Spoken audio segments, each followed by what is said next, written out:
The storm came without warning.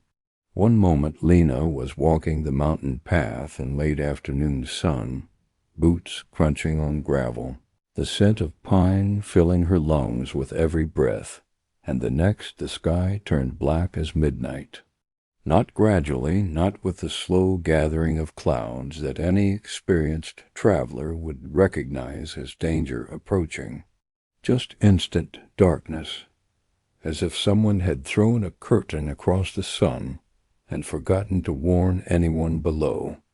The wind hit her like a physical blow, howling through the pines with a fury that bent trees nearly double, their ancient trunks creaking and groaning under pressure they shouldn't have to withstand.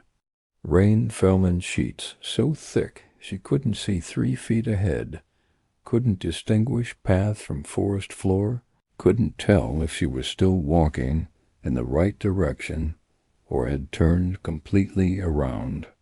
She ran blindly through the forest, branches tearing at her clothes and scratching her face, her pack heavy with supplies she'd bought in the last village 3 days ago. Dried meat, hard bread, a new journal to replace the one she'd filled with maps and notes, oil for her lamp, flint for starting fires. All the necessities for a cartographer planning to spend weeks in unmapped territory. The pack's weight, usually manageable, now felt like it was trying to drag her backward, to anchor her in place while the storm tore the world apart around her. She had no idea where she was going, only knew she had to find shelter before the storm killed her. Lightning cracked overhead, close enough that she could feel the electricity in the air, could taste metal on her tongue, could smell the ozone that meant the next strike would be even closer. Then, through a momentary break in the rain, through a gap between trees that seemed to appear just for her, she saw it. A cabin, small and weathered, built from logs that had gone gray with age, tucked into a fold of the mountain as if trying to hide from the world. It sat at an odd angle to the slope, positioned in a way that shouldn't have been structurally sound but somehow was, as if the builders had understood geometry that modern architects had forgotten. The roof was steep, designed to shed heavy snow, and a single window glowed faintly with what might have been reflected lightning, or might have been something else. She stumbled toward it, feet slipping on mud and wet leaves, and pushed through the door just as lightning struck a tree 50 feet behind her. The sound was like nothing she'd ever heard, a crack so loud it felt like the earth itself was screaming, followed by the terrible tearing noise of wood splitting from crown to root. She collapsed inside, breathing hard, water streaming from her hair and clothes and pooling on the wooden floor beneath her. Her lungs burned, her legs shook, her hands were cut in a dozen places from branches she'd pushed through, but she was alive. She was sheltered. The storm could rage all it wanted outside, and she would survive. The cabin was dark, except for flashes of lightning through the window, illuminating the space in brief, stark moments that left impressions burned into her vision. One room, perhaps 15 feet square. A fireplace with wood already stacked beside it, as if someone had prepared for a visitor. A narrow bed with blankets that looked clean, despite dust coating everything else. A table with 2 chairs, their legs carved with patterns she couldn't quite make out. A bookshelf holding volumes so old their spines had cracked and faded to the point where no titles were visible. And on every available surface, carvings. Symbols cut into the wood of the walls, the table, the chair legs, even the floorboards. Spirals and lines and patterns that seemed to move in the lamplight, that made her eyes hurt if she looked at them too long. that suggested meaning just beyond the edge of comprehension. Lena set her pack on the floor, hands shaking so badly she could barely manage the buckles, and stripped off her wet cloak. She hung it on a peg by the door, noting that there were 3 other pegs, all empty, all waiting for coats that might never arrive. Her clothes underneath were damp but not soaked. She'd been lucky, or the storm had been merciful, or some combination of both that added up to survival. She'd find dry clothes in her pack once she caught her breath, once her hands stopped trembling, once the adrenaline that had carried her through the last hour finally released its grip. The storm raged outside with a fury that seemed personal, as if it had a grudge specifically against her or this mountain, or maybe just against the concept of calm weather in general.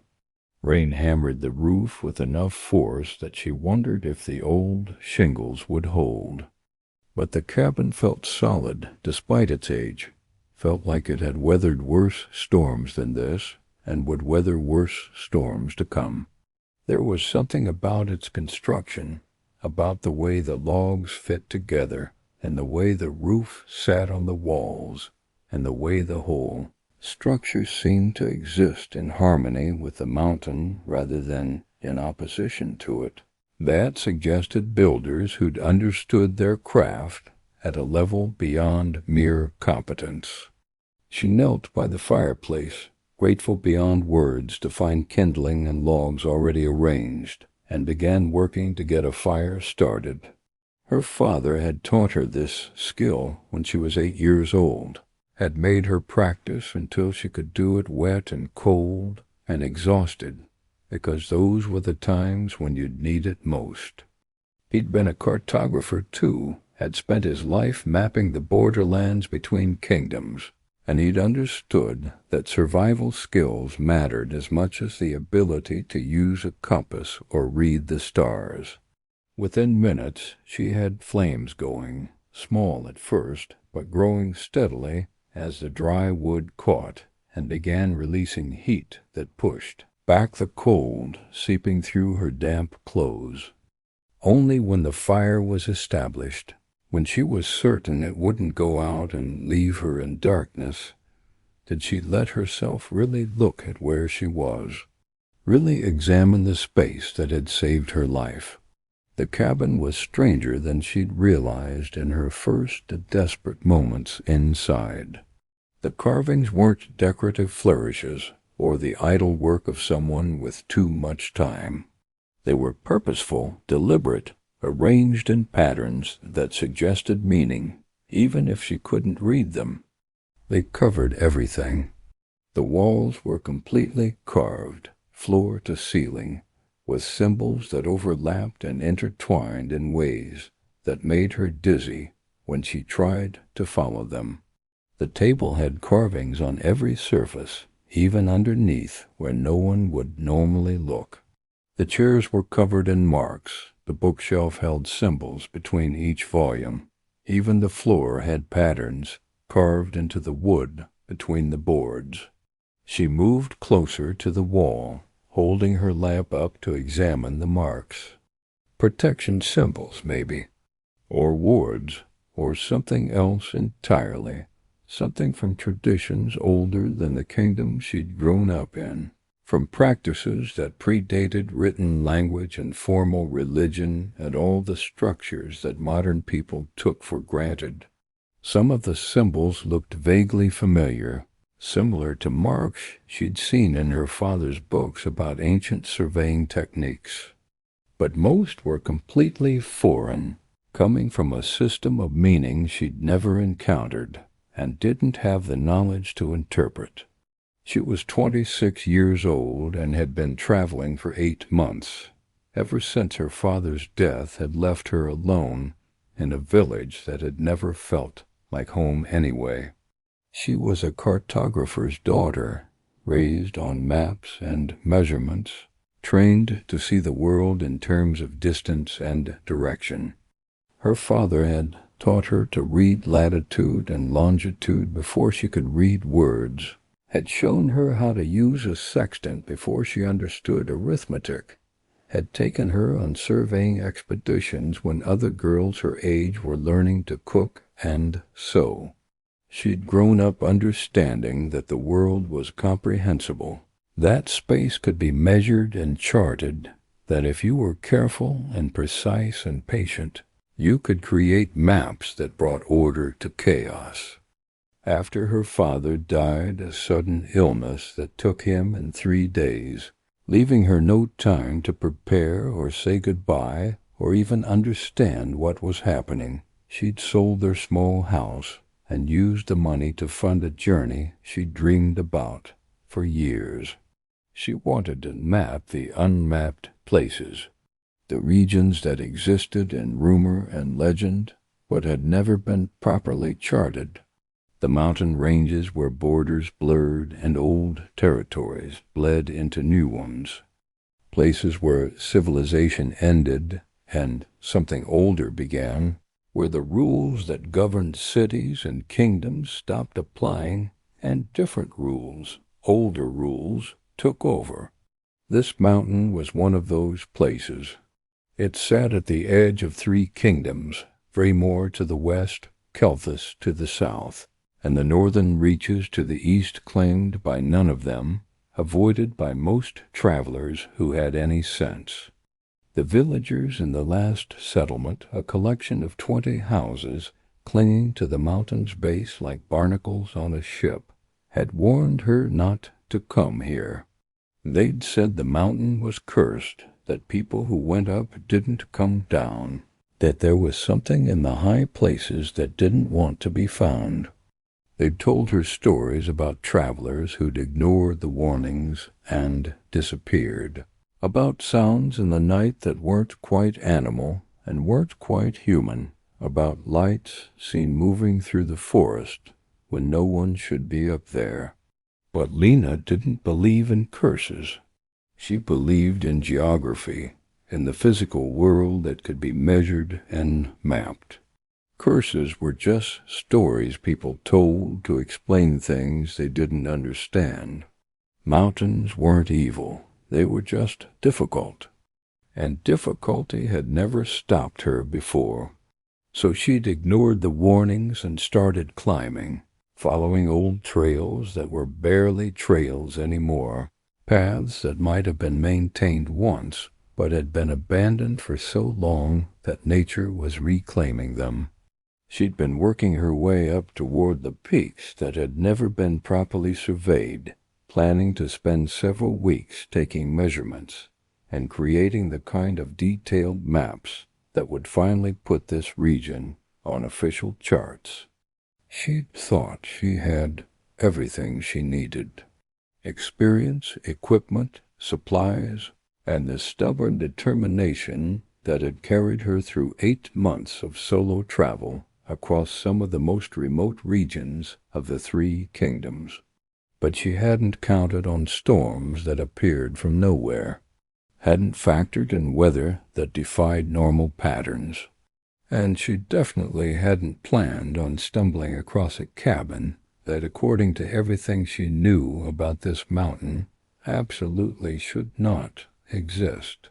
She pulled her journal from her pack, the leather cover damp, but the pages inside protected by the oilcloth wrapping her father had taught her to use. She opened it to a blank page and began writing notes by lamplight, documenting what she was seeing with the careful precision her training demanded. Location uncertain due to storm disorientation, but estimated elevation approximately 4,000 feet based on vegetation and air pressure. Structure appears pre-kingdom era based on construction techniques. Logs join with methods that predate modern carpentry. Symbols suggest magical or religious significance, though tradition unknown. No signs of recent habitation, but fire materials prepared, suggesting intermittent use or supernatural maintenance. Age difficult to determine, but certainly more than 50 years, possibly more than a century. She sketched the cabin's interior, noting details, creating a record the way her father had taught her. Every map began with observation, with documenting what existed before trying to interpret what it meant. She drew the fireplace, the bed, the table, and chairs. She tried to sketch some of the symbols, though capturing them on paper felt impossible. They seemed to shift when she wasn't looking directly at them, seemed to rearrange themselves into new patterns, seemed to resist being pinned down into static representation.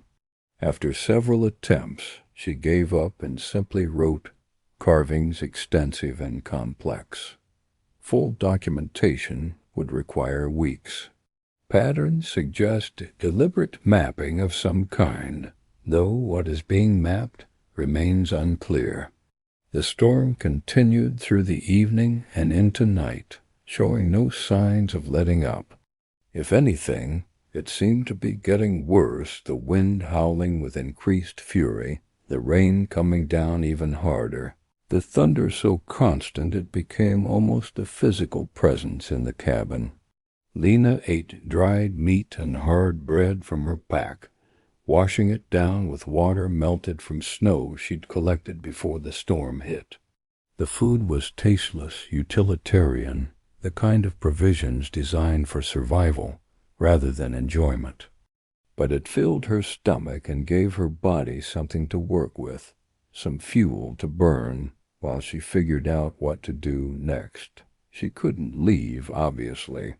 Not in this storm, not in full darkness, not without knowing which direction would take her back down the mountain versus which would lead her further into the wilderness. She was stuck here until morning at the earliest, possibly longer if the storm didn't break. She'd have to ration her supplies carefully, but she had enough for several days if necessary. The real question was whether the cabin had anything else to offer. Water, for instance. She'd need more water than what she'd melted from snow. She found a bucket by the door and a pump outside that, surprisingly, still worked. The water that came out was clear and cold, tasting of minerals and stone, but otherwise clean. Someone, at some point, had dug a well and installed a pump, which meant this cabin wasn't some temporary shelter, but a deliberate structure built to sustain long-term habitation. Night fell completely, the world outside the cabin's walls becoming an absolute darkness, broken only by lightning flashes. Lena fed more wood into the fire and settled into the chair by the hearth, too exhausted to move to the bed, even though it was only a few feet away. She sat with her journal open on her lap, staring at the carvings on the wall across from her, trying to make sense of the patterns. There was something almost familiar about them, something that tugged at memories she couldn't quite access. Her father had shown her ancient maps once, charts created before the modern kingdoms existed, when the world was organized differently, and people measured space in ways that didn't translate to current systems. Some of those maps had used symbols like these, marking not physical locations, but something else, spiritual sites, maybe, or places where borders between different kinds of reality grew thin. Or something else entirely that she didn't have the context to understand. She fell asleep in the chair, the fire burning low, her journal sliding from her lap to the floor. And she dreamed. Not normal dreams, not the fragmented chaos of a sleeping mind processing the day's experiences. These were vivid, coherent, more real than dreams had any right to be. She saw a man walking through a storm, not this storm, but another one, years or maybe centuries ago. The landscape was similar mountains, forest, the same kind of pine trees, but the details were different.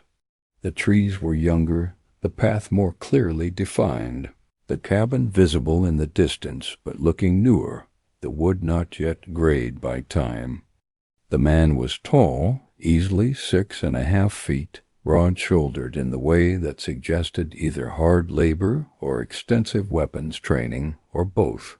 He wore clothes that marked him as nobility or royalty-fine fabrics, elaborate embroidery, a cloak that probably cost more than everything Lena owned combined, but they were torn and muddy and soaked through, reduced to rags by the storm he was walking through. His face was drawn with exhaustion, with something that looked like grief or guilt or both, emotions so intense they'd carved themselves into his features. Dark hair plastered to his skull by rain, strong jaw clenched against the cold, eyes the color of storm clouds staring straight ahead with the kind of focus that came from having destination and refusing to acknowledge anything that might prevent reaching it. He was walking away from something, leaving something behind, and every step seemed to cost him more than the one before. Lena could feel it in the dream, could feel his pain and determination and the terrible weight of whatever decision had brought him to this mountain in this storm. He walked for hours, the dream compressing time, showing her his journey in fragments. He fell once, going down hard on his knees, and she thought he might not get back up. But he did, pushing himself to his feet with trembling arms, and continued walking. He found the cabin the same way she had, stumbling through rain and wind, desperate for shelter. But when he reached it, the cabin was different. Newer, yes, but also empty of furniture. Just bare walls and floor, a fireplace with no wood, a space waiting to be filled. He entered and stood in the same spot where Lena had collapsed hours earlier, and she saw him look around with confusion, similar to what she'd felt. He was asking himself the same question she'd asked. Who built this? And why is it here? He collapsed by the fireplace and didn't move for hours. In the dream, time passed differently, flowing like water, and she watched him lie there motionless, so still she thought he might have died. But eventually he stirred, pushing himself to sitting, looking around with eyes that had lost their earlier focus, and now just looked empty, lost. He sat there for what might have been days again. The dream compressed time into fragments, and then he did something unexpected. He began to carve. He pulled a knife from his belt, a utilitarian blade with a worn handle that had seen years of use, and began cutting marks into the wall beside the fireplace. Not random scratches, but deliberate symbols, each one carefully shaped, each one positioned with precision. He worked for hours, the dream showing his progress in jumps. One symbol became 5, became 20, became 100. He carved through the night and into the next day, stopping only to drink water from the pump outside or eat provisions from a pack similar to Lena's. He was creating something, she realized. Not just marking territory or passing time, but building something complex and purposeful. A map of some kind, though not a geographical map, something else. A chart of connections, of bonds between souls, of invisible threads that linked people across time and distance. He was mapping the unmappable, documenting relationships and resonances that couldn't be seen with normal eyes, but were no less real for being invisible. The dream continued, showing weeks of work compressed into minutes of dream time. The man carved constantly, covering walls from floor to ceiling, moving to the table when he ran out of wall space, to the chairs when the table was full, to the floor when everything else was covered. He was possessed by the work, driven by something beyond normal motivation. And slowly, as the carvings accumulated, a pattern emerged. A vast web of connections spreading out from a central point, threads linking hundreds or thousands of souls across distances that spanned the entire known world. But there was one thread that stood out from all the others, one connection that burned brighter, that he carved deeper, that he returned to again and again as if checking to make sure it was still there. It started at a point representing himself. She knew this somehow, knew that the central symbol in the pattern was him and extended outward, crossing mountains and rivers and kingdoms, ending at a point he marked with concentric circles. This spot, this cabin, this exact location. And at the terminus of that thread he carved two symbols intertwined, one representing himself, a king who could see bonds between souls, and one representing someone else, someone who hadn't arrived yet, someone he was waiting for.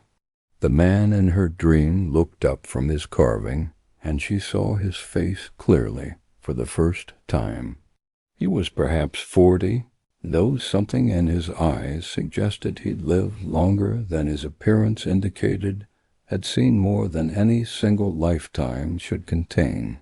His features were strong, carved by responsibility and decisions that had left marks no amount of time could erase. High cheekbones, a straight nose that had been broken at least once, a mouth that looked like it had forgotten how to smile. And his eyes, when they looked directly at her across time and dream, were the color of storm clouds, gray and turbulent and full of recognition. "You found it," he said, his voice carrying across the dream with perfect clarity, despite the impossibility of him speaking to her at all. "I've been waiting for you to find it." His hand, still holding the knife, trembled slightly. "I wasn't sure you would come. Wasn't sure the thread was strong enough to guide you here. Wasn't sure I'd mapped it correctly, or that the forces I was documenting were real rather than delusions of a man who'd lost his mind. But you're here. You found the cabin. You felt the pull, even if you don't understand what it is yet." Lena tried to speak in the dream, but found she had no voice. She was pure observation, pure awareness, existing in this moment as a witness but not a participant.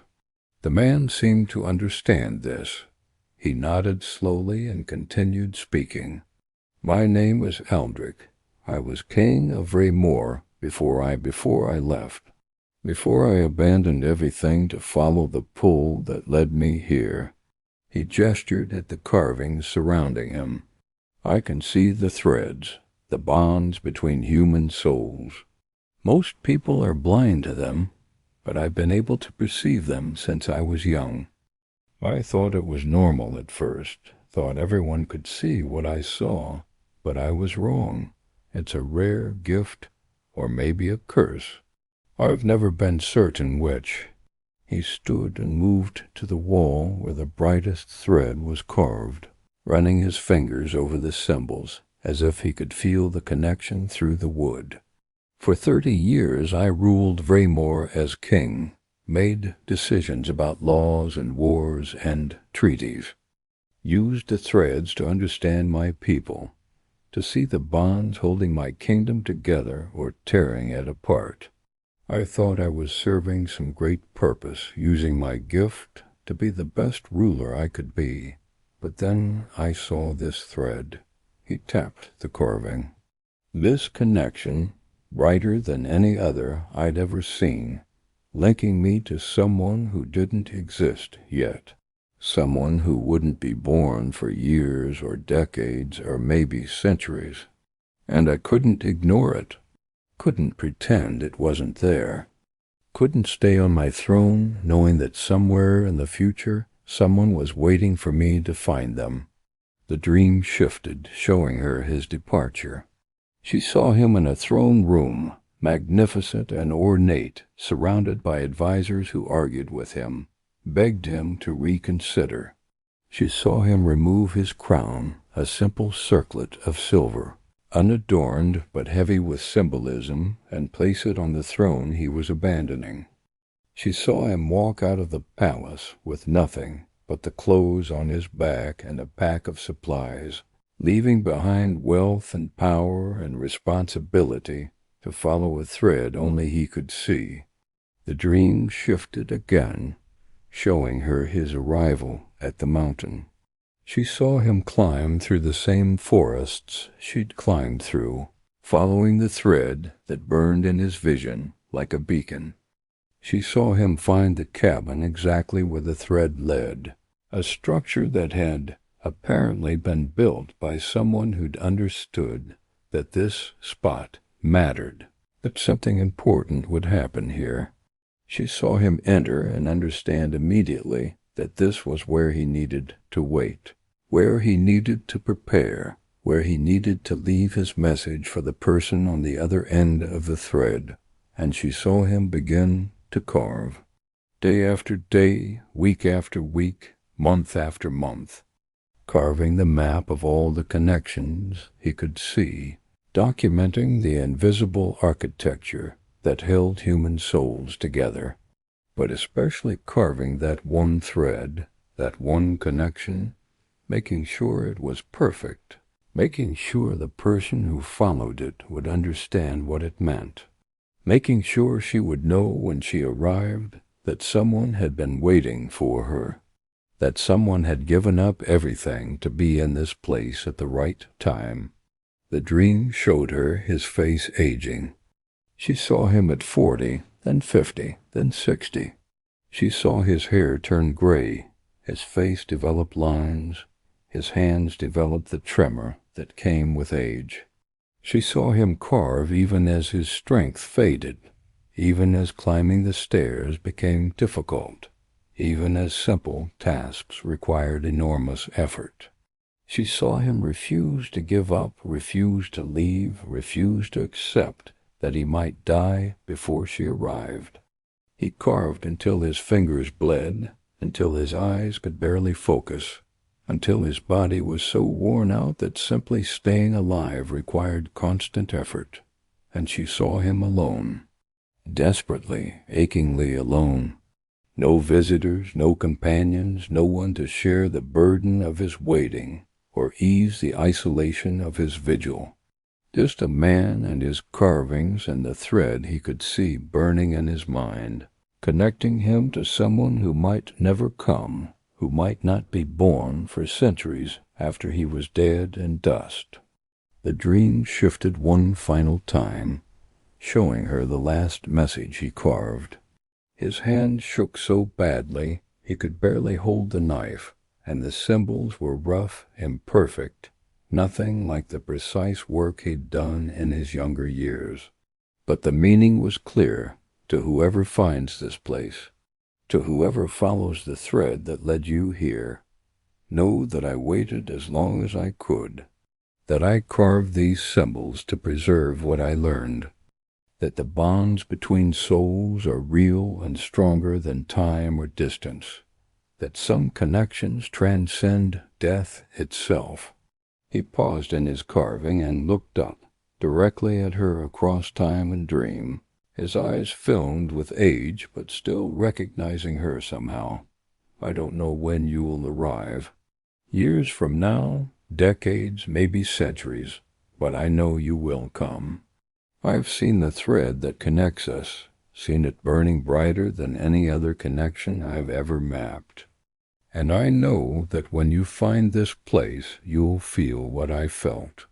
The pull, the certainty that we're meant to meet, even if we never occupy the same moment in time. He set down the knife, and she watched him close his eyes, watched him lean back against the wall he'd spent years carving, watched him take his last breath, alone in a cabin on a mountain no one visited, waiting for someone who wouldn't arrive until long after he was gone. The dream held on that image for a long moment, an old man dead in a cabin, his life's work carved into the walls around him, and then it ended. Lena woke with tears streaming down her face, gasping like she'd been drowning. The fire had burned down to embers. The cabin was cold, and gray light filtered through the window, suggesting it was dawn or close to it. She sat up in the chair, her body stiff from sleeping at an awkward angle, and stared at the carvings on the wall. They looked different now. Not just random symbols, but a message, a map, a testament to a man who'd given up everything to wait for someone he'd never actually meet. She stood on shaking legs and moved to the wall, running her hands over the carvings the way she'd seen Aldrich do in the dream. The wood was smooth under her fingers, worn by time and possibly by his hands during all those years of work. She could feel something through the carvings, a vibration or a resonance, or maybe just her imagination. But it felt like touching something alive, something that carried an echo of the person who'd made it. The storm had stopped some time during the night. She opened the cabin door and looked out at a world washed clean and impossibly bright. The sun was rising over the mountains to the east, turning the sky shades of pink and gold that seemed almost artificial in their beauty. Trees dripped with rain, every branch and needle sparkling in the early light.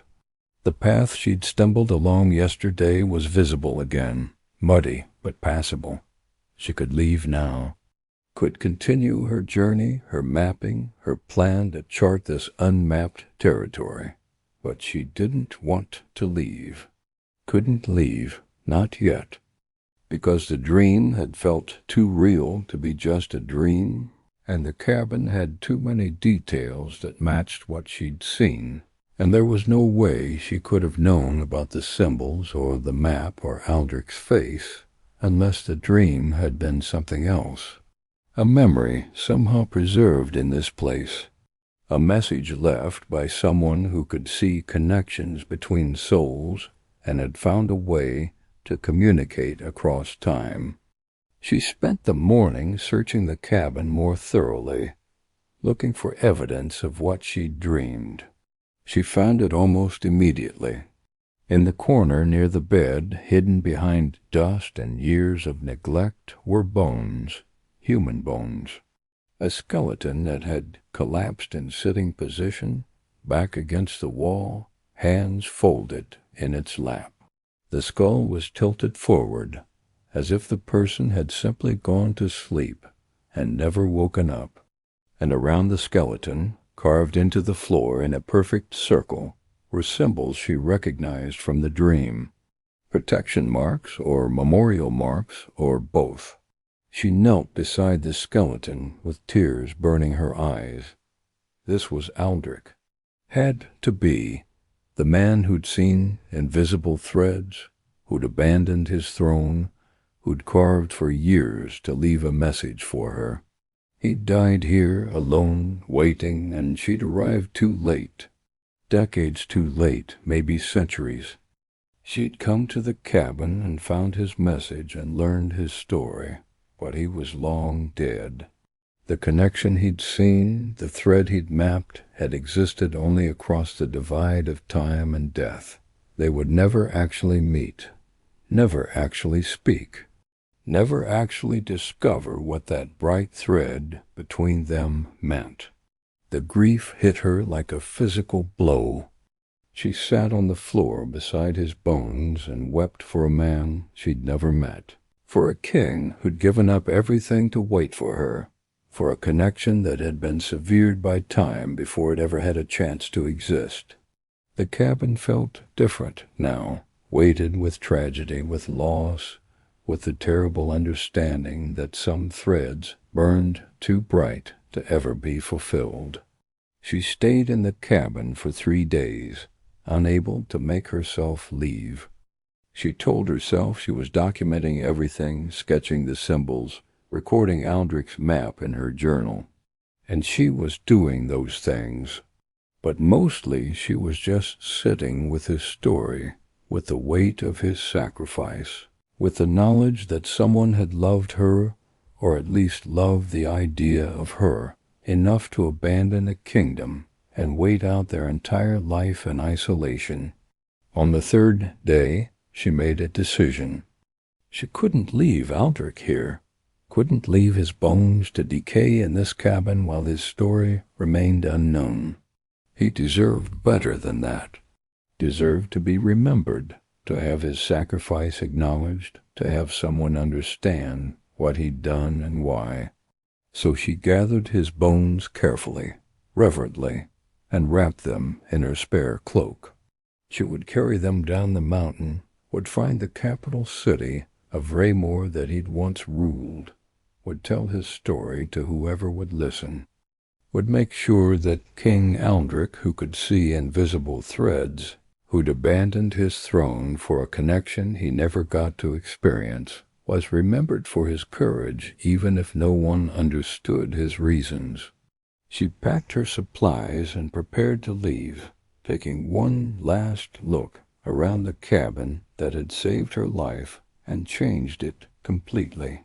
The carvings on the walls seemed to glow in the morning light, or maybe that was just her imagination. She touched the wall one final time, saying goodbye to Aldrich and thanking him for the message he'd left, for the map he'd made, for the years he'd spent waiting, even though he must have known his wait was probably futile. Then she opened the door and stepped outside into brilliant sunshine, and froze, because standing on the path leading to the cabin, perhaps 20 feet away, was a man, tall, broad-shouldered, wearing traveling clothes that marked him as nobility, despite their state of hard use. His hair was dark, shot through with silver, his face carved by responsibility and decisions, his eyes the exact color of storm clouds. He looked exactly like the man from her dreams, but not the old version who died waiting. This was Aldrich, perhaps 20 years into his reign, before he'd abandoned his throne, before he'd grown old carving in isolation, before he died alone on a cabin floor. He was staring at the cabin with an expression of absolute shock, his eyes wide, his mouth slightly open. Then his gaze shifted to her, and recognition flashed across his face. The same recognition she'd seen in her dreams. The same understanding that this moment was important, was impossible, was somehow happening anyway. He took a step toward her, moving like a man in a dream, uncertain if she would vanish at any moment. "You," he said, his voice rough with disbelief. "You're here. You're actually here. But that's impossible. The thread shows you arriving decades from now. Centuries, maybe. You shouldn't exist yet. Shouldn't be born. Shouldn't be standing in front of me looking exactly like the person I've been waiting my entire life to find." Lena couldn't speak, couldn't move, couldn't process what she was seeing. Aldrich was supposed to be dead. The dreams had shown him as an old man, dying alone, his weight never rewarded. She'd found his bones inside the cabin, had wrapped them in her cloak, had been planning to carry them down the mountain. But here he was, alive, real, standing in front of her, breathing and speaking and impossible. She finally found her voice, though it came out as barely more than a whisper. "How? You're supposed to be dead. I saw you die. I found your bones. You waited your whole life and died before I arrived." Aldrich's expression shifted from shock to confusion to something like understanding. He took another step closer. "I had dreams of you finding the cabin. Dreams where I was old, where I'd waited decades, where I died before you came. I thought they were visions of the future, warnings about what would happen if I didn't find you fast enough. He gestured at himself. But I'm not old. I'm 43 years old. I left my throne 3 months ago, followed the thread that pulled me here, followed it with everything I had, and I arrived yesterday. Spent the night in the forest watching the cabin, trying to understand why the thread was burning so brightly, why the pull was so strong it was almost painful. He paused, and she could see his mind working, trying to make sense of the impossible. Unless the dreams weren't showing the future, unless they were showing possibilities, multiple timelines, multiple versions of how this could unfold. One where I come here early in my life and you arrive at the same time, and one where I come here early but you arrive too late, and I spend my life waiting and die before you arrive. He looked at her with wonder and terror in equal measure. The bones you found in the cabin, were they in a circle of protection symbols? Lena nodded, unable to speak. Aldrich closed his eyes briefly. That's me, or a version of me. The me from the timeline where you arrived too late. But that's not this timeline. This is the one where we both arrive at the same time, where we both feel the pull strongly enough and soon enough that we don't miss each other. He opened his eyes. The bones will still be there, because they already happened in another version of events. But I'm here too because we're in a different version now. We're standing in the moment where two timelines converge, where fate decided we wouldn't miss each other after all. Lena's mind reeled. She'd been trained as a cartographer, taught to think in terms of fixed space and measurable distance. But Aldrich was describing a world where time split and converged, where multiple versions of events could exist simultaneously, where the dead and living could occupy the same place because they existed in different layers of reality. It was impossible, insane, completely contrary to everything she'd been taught about how the world worked. But she couldn't deny what was standing in front of her. Aldrich was real. She could see him, could hear his breathing, could see his chest rising and falling, could see the pulse in his neck that proved blood was moving through his veins. He was alive, and the bones in the cabin were also real, and somehow both things were true at the same time. She took a step toward him, her legs shaking. You can see the threads, the connections between souls. Aldrich nodded. I've been able to see them since I was a child. Thought everyone could until I realized no one else knew what I was talking about. It's how I knew we were connected. How I knew I had to leave my throne and come here. How I knew that finding you was more important than anything else I could possibly do with my life. Lena felt tears starting again. I can't see them. I'm blind to whatever you're seeing. All I can map is the physical world, the mountains and rivers and borders. I'm useless for understanding the things you think are most important. Aldrich took another step closer, until they were only a few feet apart. You're wrong. You can walk anywhere, travel freely, go wherever the threads might lead. I'm bound by duty and responsibility and the weight of being a king who abandoned his kingdom. Or I was bound by those things until 3 months ago when I finally found the courage to leave. He gestured at the cabin. The visions I had showed me what we could be together. You can walk the threads even if you can't see them, and I can see them even though I've been too bound by responsibility to follow them. Together, we complete each other. We're mirrors, opposite sides of the same coin. Apart, we're incomplete. But together we could map not just the physical world, but the invisible architecture that holds souls together. Lena stared at him, this impossible king who'd abandoned his throne to follow a pull he barely understood, who'd arrived at exactly the right moment to meet her, who was offering her a purpose she'd never imagined. Slowly, tentatively, she extended her hand. Aldrich looked at it for a long moment, and she could see him understanding that this was the moment, that taking her hand would change everything, that they were standing on the edge of a decision that would shape the rest of both their lives. He took her hand. The world exploded into light and sensation and understanding. Lena could suddenly see them. The threads.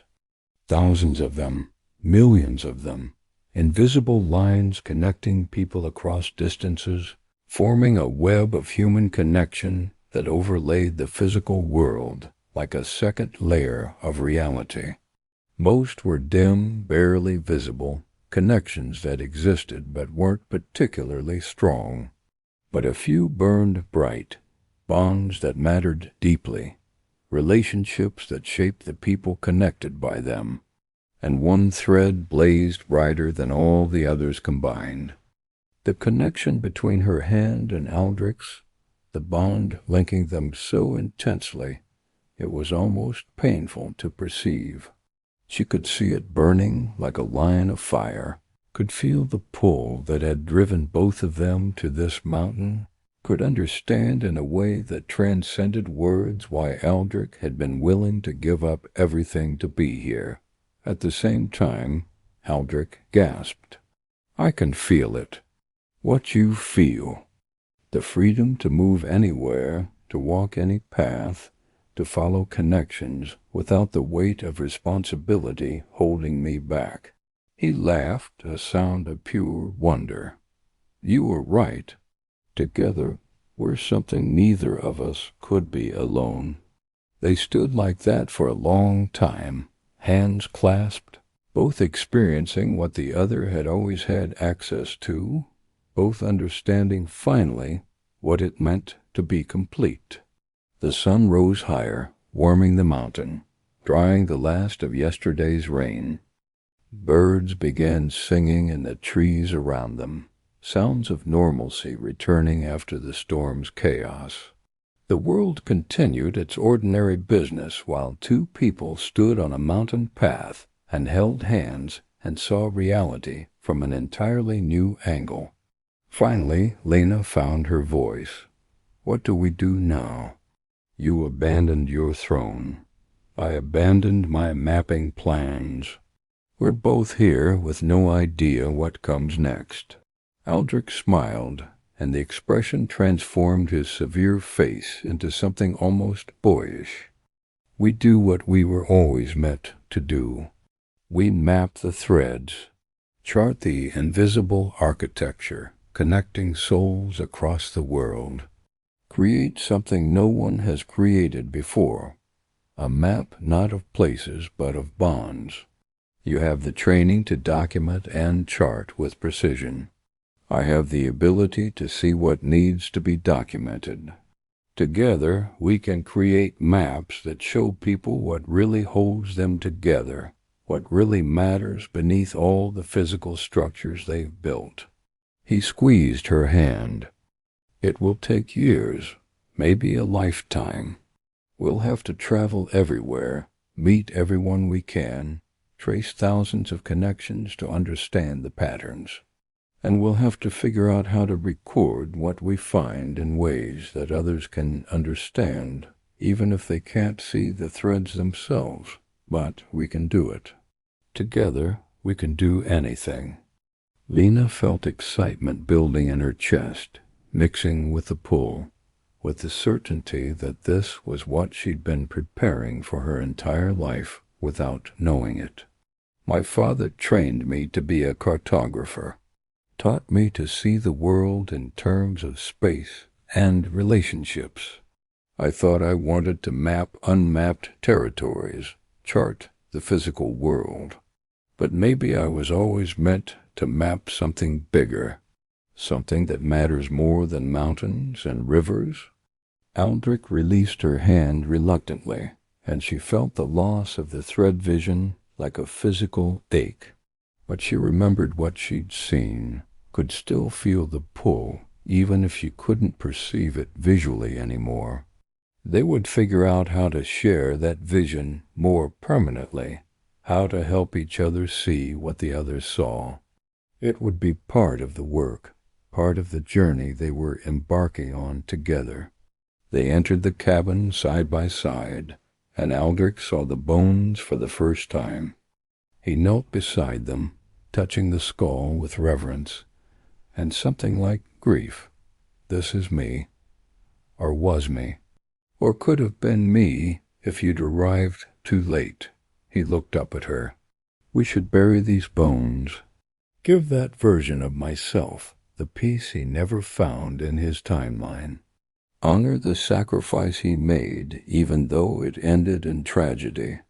They spent the morning digging a grave in the soft earth behind the cabin, working together in silence. They buried the bones with care, marking the spot with stones arranged in a cairn. Aldrich carved a single symbol on the largest stone, a mark that represented both completion and continuation. The life that ended waiting and the life that was beginning, because they'd found each other in time. Then they returned to the cabin and spent 3 days studying the carvings together. Aldrich explained what each symbol meant, how he'd mapped the connections, what patterns he'd discovered during his years of work. And Lena took notes with the precision her father had taught her, documenting everything, creating a record that could be understood by others, even if they couldn't see the threads themselves. She learned that Aldrich had been mapping connections for 20 years, since he was a young king trying to understand his people. He discovered that some bonds were familial threads connecting parents to children that never weakened, no matter the distance. Others were friendships forged through shared experience, bonds that glowed brightest during times of crisis. Still others were romantic, though not in the way songs and stories described. These were connections based on fundamental compatibility, on souls that resonated at frequencies so similar they naturally found each other. And he'd discovered that some connections didn't fit into any category. Bonds that burned bright but couldn't be classified. Relationships that transcended normal definitions, like theirs. A connection that was part partnership, part mirror, part something else entirely. Two souls that needed each other to be complete, but weren't complete in the ways people usually thought about completion. They left the cabin together on the 4th morning, both carrying packs, both knowing they wouldn't return for a long time. The cabin would wait, as it had always waited, a marker of the moment they'd met, a testament to the sacrifice that had been necessary in another timeline, but was averted in this one. They walked down the mountain side by side, and Lena felt like she was leaving one life behind and stepping into another. The cartographer who'd wanted to map physical spaces was gone. In her place was someone who would spend the rest of her life mapping invisible bonds, documenting the architecture of human connection in ways that had never been attempted before. The work took decades, as Aldrich had predicted. They traveled the length and breadth of 3 kingdoms, meeting people, documenting their connections, creating charts that showed not where cities were, but how souls were bound together. They discovered that threads were more common and more complex than anyone had suspected. that every human being was connected to dozens or hundreds of others through invisible bonds that shaped their lives, whether they knew it or not. They found families held together by threads so strong nothing could break them, communities bound by shared purpose and mutual support, friendships that had lasted generations because the connections kept renewing themselves. But they also found darkness in the web, threads that had been severed, bonds broken by tragedy or betrayal or simple neglect. They found people living in isolation, convinced they were alone, unable to see the threads that still connected them to others, even when those connections had frayed to almost nothing. And they began to understand that their work wasn't just about documentation. It was about healing, about helping people see connections they couldn't perceive on their own, about reminding individuals that they weren't as alone as they felt, about showing communities how threads could be strengthened and protected. They became something between cartographers and healers, map makers and counselors, documenting the invisible world while also helping people understand their place in it. Aldrich's former kingdom eventually forgot he'd been king. The throne passed to his younger brother, who ruled competently, if not brilliantly. Stories circulated about the king who'd abandoned his crown for mysterious reasons. Some said he'd gone mad. Others claimed he'd died pursuing some impossible dream. A few whispered that he'd walked away for love, though no one could agree on who he'd loved or where he'd gone. Lena's work became legendary in different circles.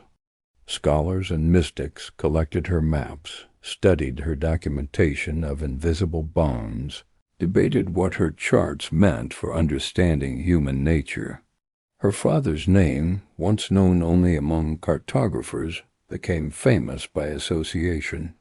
People said the daughter had surpassed the father by charting not just the world but the invisible country beneath it. They aged together, their own thread never weakening, the bond between them as strong in their 70s as it had been that first morning on the mountain. They returned to the cabin periodically, adding new carvings to Aldrich's original work, updating the maps, leaving records of what they'd learned. The cabin became a pilgrimage site for some, a destination for people who'd heard the stories and wanted to see where it had all begun. They never married, never formalized their relationship in traditional ways, but they were more bound to each other than most married couples they met, connected by the thread that had drawn them together and by decades of shared work and mutual understanding. They were partners in every sense that mattered. Two people who'd been incomplete separately and became something extraordinary together. In their final years, they made one last journey to the cabin. Both were in their 80s, bodies worn by decades of travel, but spirits still strong. They climbed the mountain slowly, stopping frequently to rest, but they made it. And they spent a week in the place where they'd met, adding final carvings to the walls, documenting the last of what they'd learned. On their last night in the cabin, they sat by the fire and talked about the life they'd lived, about the threads they'd mapped, the people they'd helped, the knowledge they'd gathered and shared, about the timeline where Aldrich had died alone and Lena had arrived too late, and how grateful they were to be living in the timeline where they'd found each other when they did. "We changed fate," Aldrich said, his voice rough with age but still strong. "Or maybe fate changed for us. Maybe the threads themselves decided we deserved to meet, that our connection was too important to leave to chance." Lena took his hand, feeling the thread between them still burning bright, despite their age. "Maybe. Or maybe we just got lucky. Maybe for every timeline where we missed each other, there's one where we found each other, and we're living in one of the good ones. They died within days of each other, their threads finally releasing from physical bodies, but remaining connected in whatever came after. Their final message, carved together on the cabin wall, read, "To whoever finds this place, know that bonds between souls are real, that some connections transcend time and distance and death, that sometimes you have to abandon kingdoms and plans and everything you thought you wanted to find the one thing that actually matters. Follow the pull when you feel it. Trust the threads even when you can't see them, and know that you are never as alone as you think. The web is real. You are part of it, and somewhere someone is connected to you by threads that burn bright enough to be worth any sacrifice." The cabin stood for centuries after they were gone, their story preserved in carvings that covered every surface. And occasionally, when storms rolled across the mountains, when travelers lost their way and needed shelter, the cabin would appear, and those who stayed there would dream. Dreams of a king who could see invisible threads. Dreams of a cartographer who learned to walk them. Dreams of a bond so powerful it rewrote fate and brought two souls together across the barriers of time itself. And sometimes those who dreamed would wake with the ability to see threads they'd never noticed before, or the courage to follow pulls they'd always resisted, or the understanding that the most important maps were the ones that charted the invisible territory of human connection. And they would leave the cabin changed, carrying part of Aldrich and Lena's story with them, spreading the knowledge that the web was real and everyone was part of it, and some connections were worth abandoning everything to find. Every hidden soul carries a fire that breaks rules, awakens kings, and bends destiny. If you've ever felt the pull toward something you couldn't name, if you've ever walked away from certainty to follow an invisible thread, if you've ever found someone who completed you in ways you didn't know you needed, share your story in the comments below. Let this be a space where those who followed impossible connections find others who understand. Remember to leave a like if this story reminded you that some bonds transcend time and distance, that abandoning thrones can be the bravest choice, that the invisible architectures connecting souls are more real than anything you can touch. And subscribe to walk this path with others who know that the strongest pulls are the ones you can't resist, even when they lead you away from everything safe and certain. Until the next story, follow your threads. Trust the pull. Remember that you are never as alone as you think you are.